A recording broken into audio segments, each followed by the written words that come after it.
गुलस्तर साहब बहुत शुक्रिया। बताइएगा सर कि दुनिया भर में जब ईरान अमेरिका का सीज फायर हुआ तो लोगों को रिलीफ मिला पेट्रोलियम मसनूआत में, लेकिन पाकिस्तानी शहरी ऐसे थे जिनको रिलीफ ना मिल सका। शहरियों की जानिब से तो तनकीद हो ही रही थी इस बात पर। कायमा कमेटी में आप भी शहरियों की तवाना आवाज बने और एक बार फिर हम देख रहे हैं कि अभी हमें रिलीफ मिला ही नहीं था कि एक बार फिर ईरान अमेरिका कशीदगी जो है वो बढ़ गई है और एक बार फिर आलमी मार्केट में पेट्रोलियम मसनूआत की जो कीमतें हैं वो बढ़ने लगी हैं। तो क्या होने जा रहा है? जी बिल्कुल, आप सही फरमा रही हैं कि कल कायमा कमेटी की मीटिंग में काफी टेम्परेचर जो है वो हाई हुआ।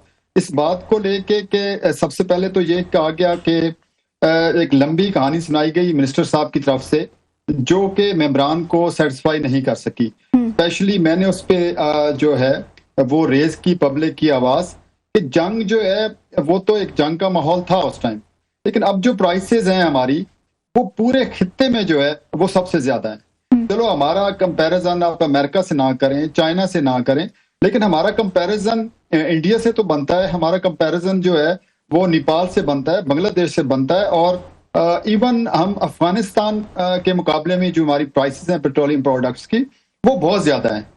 और जो ये बहस डिस्कशन थी मिनिस्टर साहब से भी और पूरी मिनिस्ट्री से, जिसमें उनकी पूरी मिनिस्ट्री विराजमान थी कि आप वो टेम्परेचर फील ही नहीं कर पा रहे। हम लोग जब जाते हैं मेंबर ऑफ नेशनल असेंबलीज तो हम तो थड़ों वालों के पास जाते हैं, दुकानदार के पास जाते हैं, मोटरसाइकिल वाले जिन्होंने मोटरसाइकिल यूज कर रहे हैं, जो ट्रैक्टर में फ्यूल यूज कर रहे हैं, किसान जो है वो रो रहा है, मजदूर रो रहा है।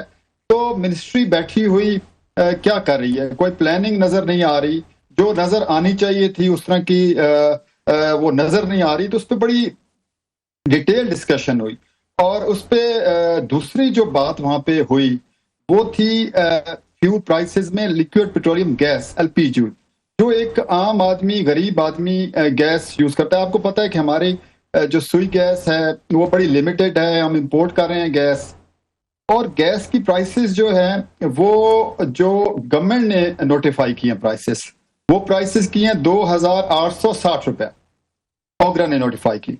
लेकिन जो प्राइस मार्केट में इस टाइम ले रहा है सिलेंडर वाला जो बेचने वाला वो लेता है आम आदमी से, वो 5800 भी ले रहा है, 5200 भी ले रहा है, ऑलमोस्ट वो डबल पैसे कमा रहा है। और इसके ऊपर बहुत मैंने रेज किया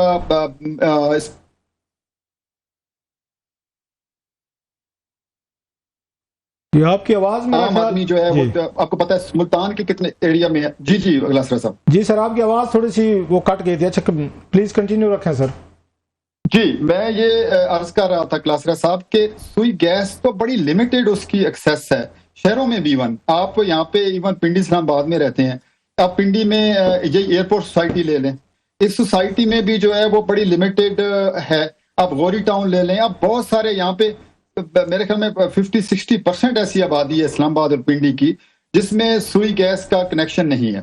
तो अब लोग क्या करते हैं कि वो एलपीजी के सिलेंडर यूज करते हैं।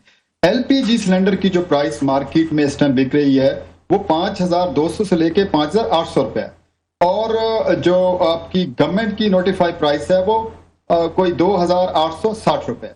तो डबल से भी जो है वो ऊपर चले गए हुए हैं ये माफिया बैठो। इस पे फिर काफी ज्यादा मैंने जब बहस की तो मिनिस्टर साहब ने और मिनिस्ट्री ने ये कहा जी कि वो तो ओगरा जो है वो करती है। तो हमने कहा जी ओगरा को फिर कौन करेगा? तो उसमें मिनिस्टर साहब ने कह दिया जी कि वो तो प्राइम मिनिस्टर साहब और वो कैबिनेट डिवीजन के अंडर आती है। तो हमने कहा जी कैबिनेट डिवीजन के अंडर आती है, लेकिन ओगरा को अगर अच्छा वो ये कहते हैं मिनिस्टर साहब के जी फिर हमारे पास तो इन्फोर्समेंट नहीं है। तो इसके ऊपर जो ज्यादा फिर टेम्परेचर हाई हुआ, तो मैंने कहा इसका मतलब तो ये हुआ कि हम स्टैंडिंग कमेटी को, जो कि पार्लियामेंट है, बेसिकली तो पार्लियामेंट है वो कमेटी, तो पार्लियामेंट भी बेबस है, मिनिस्ट्री भी बेबस है, मिनिस्टर साहब भी बेबस हैं, और वो ये कह रहे हैं कि ओगरा भी बेबसी समझ रहे हैं कि वो इम्प्लीमेंटेशन नहीं करवा पा रही। फिर इसका मतलब this is discussion forum, this is not a कोई सोल्यूशन। इससे ऊपर तो फिर खुदा की जात आती है जो हमारे कानूनी और आईनी निजाम के अंदर, जहाँ पार्लियामेंट भी बैठी। गुलस्तर साहब, आपने कल, मैं ये मीटिंग में मौजूद था स्टैंडिंग कमेटी ऑन पेट्रोलियम की, बड़ी अच्छी मीटिंग हुई, हमारे लिए बड़ी लर्निंग होती है। नहीं, मस्ट कम्प्लीमेंट कि आपने बड़े खूबसूरत गुफ्तगू की, पॉइंट्स बड़े अच्छे उठाए आपने।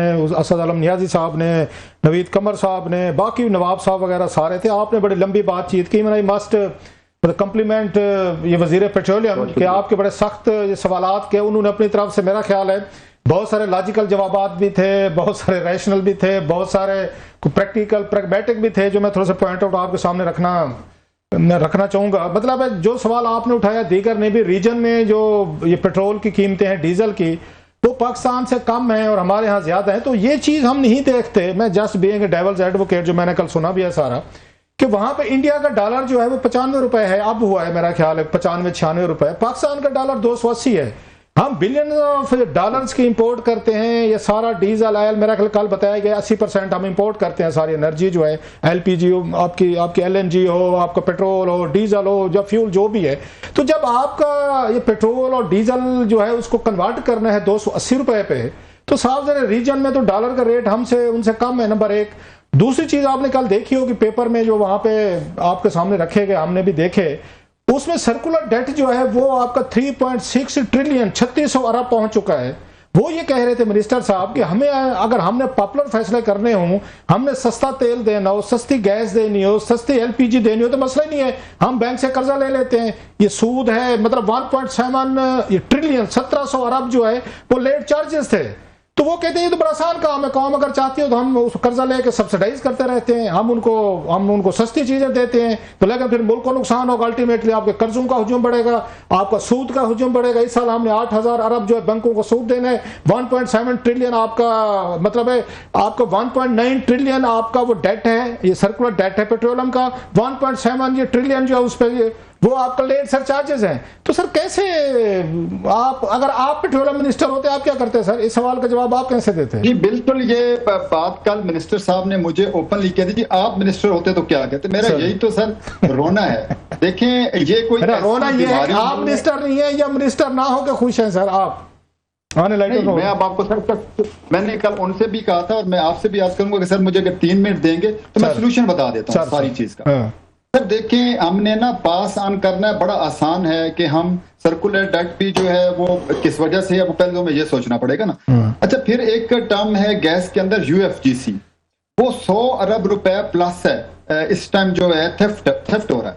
और वो किस चक्कर में हम इसको परसेंटेज शो कर देता है, ओगरा जी 5% है, 7% है। इसके ऊपर नेक्स्ट टाइम हमने जी ओगरा को बुलाया है कि एक तो आप आके यूएफजीसी जो 100 अरब रुपया हम पास ऑन कर रहे हैं हर साल, आम आदमी को, गरीब आदमी को उसकी जेब से निकाल रहे हैं। दूसरा सर देखें, ये कोई ऐसी बीमारी नहीं है, ये मैं आप सर्कुलर डेट की बात कर रहा हूं जो खुदा ना खास्ता हमें लग गई है। ये जैसे टाइफाइड की गोली मौजूद है, मलेरिया की मौजूद है, दुनिया में ये बीमारी है, आई, लोगों ने इसका हल निकाला और आगे निकल गया, और हमारे खित्ते में ही हल निकाला गया।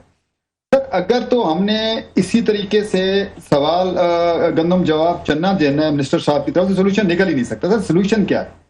सोल्यूशन ये है सर कि ये सर्कुलर डेट जो है बेसिकली किस वजह से आ रहा है। हमने वो एग्रीमेंट्स किए जो एग्रीमेंट बनते ही नहीं थे। जो प्लांट चलेंगे नहीं तो फिर हमने उनको भी पैसे देने थे, नहीं चल रहे उनके भी पैसे देने थे। अब उसका सोल्यूशन क्या निकाला? अब सर सिर्फ चाइना की मिसाल ले लें। चाइना ने क्या किया, अल्टरनेटिव एनर्जी सोल्यूशन पे चला गया। उन्होंने कहा देखिए हमारे बात कर रहा हूं सर, सॉरी मैं आपकी बात कर रहा हूं गुल साहब, आप बड़ी अहम बात कर रहे हैं। हमने आईपीपीज का तो सुना था कि कैपेसिटी चार्जेस हम दे रहे हैं 180 के करीब लगे हुए हैं, उनमें से बहुत सारे हैं जिनको वो चले ना चले, बिजली पैदा हम उनसे खरीदे ना खरीदे, हमने पैसे देने हैं वो तकरीबन, वो हमें पता है। ये गैस का सर्कुलर डेट कैसे बनता है, या पेट्रोलियम का कैसे बनता है, जो कल बताया गया 3.6 ट्रिलियन 3600 अरब, जिसमें 1.7 ट्रिलियन 1700 अरब जो है लेट सर, तो ये कैसे, यहाँ पे भी कैपेसिटी चार्जेस कैसे आ जाते हैं सर? ये डेट सर्कुलर कैसे बन जाता है? मेरी थोड़ी सी मतलब इग्नोरेंस को अगर आप इसको एड्रेस करें प्लीज, मुझे वाकई नहीं पता इसका। सर देखिए, मेरी अपनी नजर में तो ये देखें, आपके जब फील्ड इंपोर्ट करते हैं आप लोग, तो फ्यूल किधर आप देते हैं? आप इन पावर प्लांट्स को ही देते हैं ना सर।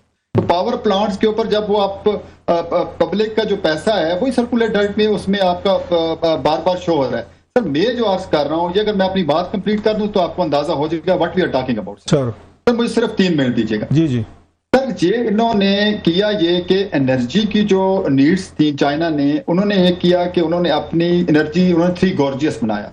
थ्री गॉर्जियस बहुत बड़ा डैम सर बनाया उन्होंने, जो हमारी अब इंडस के ऊपर 30,000 मेगावाट कैपेसिटी है। Again 30,000 megawatt. यही तो मिनिस्टर साहब कह रहे थे कि ये तो फिर बिजली का मामला है। भाई बिजली क्या है, बेसिकली हम जो ज्यादा फ्यूल इंपोर्ट कर रहे हैं वो खाली हम गाड़ियों के लिए नहीं इंपोर्ट कर रहे हैं सर। हम जो फ्यूल इंपोर्ट कर रहे हैं, एनर्जी इंपोर्ट कर रहे हैं, वो आपके पावर प्लांट्स में भी यूज हो रहा है, फर्टिलाइजर प्लांट्स में भी यूज हो रहा है, फर्टिलाइजर प्लांट के पावर प्लांट्स में यूज हो रहा है, गाड़ियों में यूज हो रहा है। तो अल्टरनेटिव एनर्जी के ऊपर अब चाइना में आप जाएं तो उन्होंने 60% अपनी गाड़ियां जो है वो ग्रीन एनर्जी पे, और ग्रीन एनर्जी के अंदर उन्होंने थ्री गॉर्जियस बना दिया। अब एक और डैम बनाने जा रहे हैं जो दुनिया उस थ्री गॉर्जियस से भी बहुत बड़ा डैम।